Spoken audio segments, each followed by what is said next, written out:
Welcome to another edition of Lean Bites. Thanks for joining me. My name is Paul Dean, and in today's edition of Lean Bites, I'm going to share with you my key learnings around the topic, how to determine the best measures to track.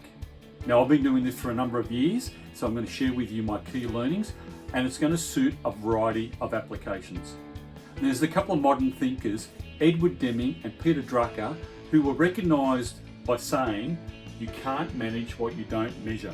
So I think it's critically important that we select the right measures. Now, a measure can be qualifiable, it can be quantifiable. We can call it a metric, a measure, or a KPI. So I'm going to share with you my key learnings and show you my 5 key criteria that are going to help you select the right measures. So let's get started. Measures can be categorized into 2 types, lagging and leading. A lagging measure looks at the outcome, something that's already occurred, whilst the leading measure is more proactive and is affecting the future. And leading measures are typically contributors to lagging. Now, typically, a lagging measure might be dollar sales, percentage growth, percentage output, dollar inventory. And typically, the lagging measures are easy to understand.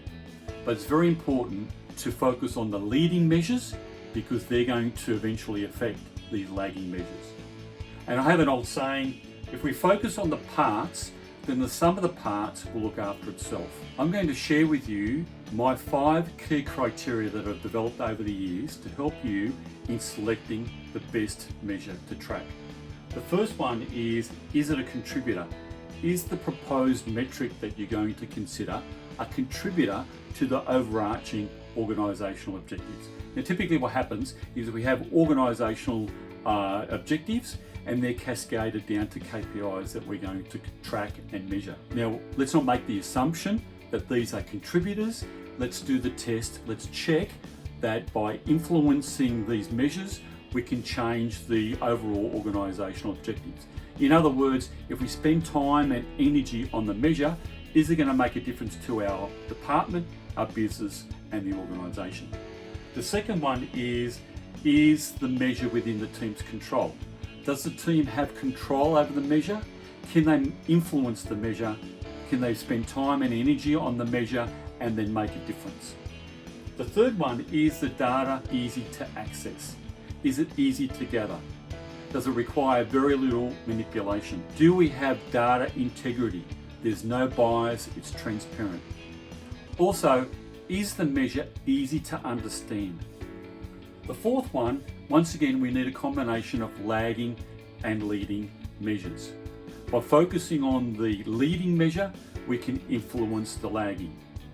And the last one is the review frequency should be proportional to the measure and include trending. So, for example, if we have daily data, we should be checking it daily with perhaps weekly trending. If it's weekly data, we should be checking and monitoring it weekly with perhaps a trending monthly. Now, I'm sure you're thinking, what kind of activity do we need to undertake in order for us to select the best measures to track? How do we do this? Well, I've got a really good activity that I've used over a number of years that I think you'll find very effective. So let's gather together the team of people in this activity that are going to be able to access the data and present the measure.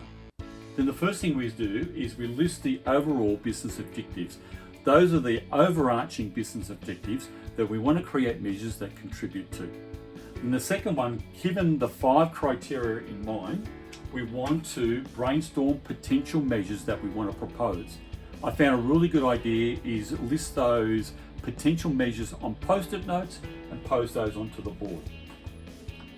Then we want to thoroughly debate those potential proposed measures against those 5 criteria, and we want to validate that they fit the criteria.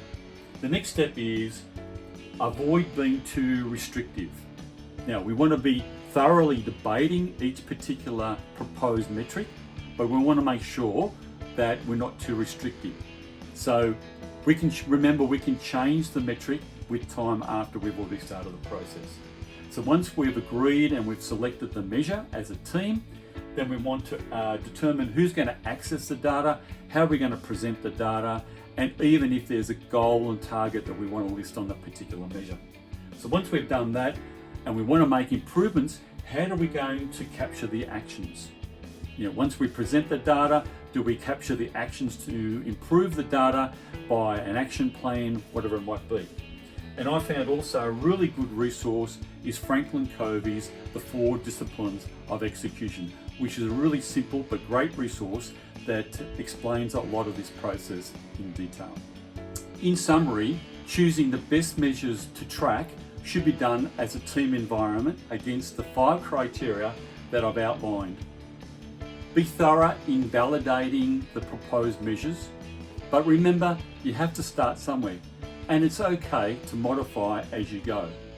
I hope this has been very helpful, and thank you for joining me on this edition of Lean Bites.